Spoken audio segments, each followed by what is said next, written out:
बोलिए शिव शंकर भगवान की जय। प्रिय भक्तों, आज हम शिवजी महाराज जी का एक ऐसा चमत्कारी मंत्र लेकर आपके सामने प्रस्तुत हुए हैं कि जो आपके घर में जो कलेश चल रहा है, जो भय का वातावरण है, कर्ज लेने के पश्चात जो चिंताएं आपके घर में व्याप्त हैं, एक ऐसा मंत्र हम आपको अभी सुनाने जा रहे हैं, बताने जा रहे हैं, जिस मंत्र के सुनने मात्र से इन सभी समस्याओं का समापन हो जाएगा। आपके परिवार से, आपके घर से कलेश मिट जाएगा। आपके घर से किसी भी प्रकार का भय जो व्याप्त हो गया है वो दूर हो जाएगा, कर्ज समाप्त हो जाएगा और आपकी जिंदगी, आपका जीवन खुशहाल में हो जाएगा, खुशियों से भर जाएगा। बोले शिव शंकर भगवान की जय। तो आइए बताते हैं आपको वो चमत्कारी मंत्र शिवजी महाराज जी का जो ये सब कुछ करने वाला है। ओम ईशानाय नमः। ओम ह्रीं ह्रों नमः शिवाय। ओम ईशानाय नमः। ओम ह्रीं ह्रों नमः शिवाय। ओम ईशानाय नमः। ओम ह्रीं ह्रों नमः शिवाय। ओम ईशानाय नमः।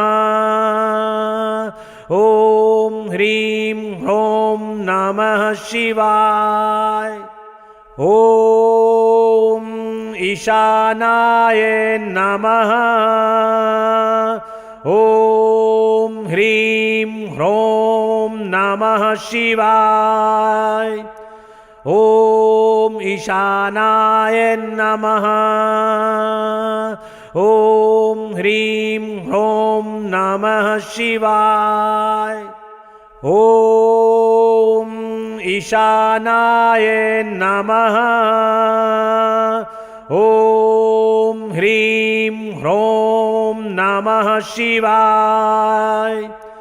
ओम ईशानाय नमः। ओम ह्रीं ह्रों नमः शिवाय।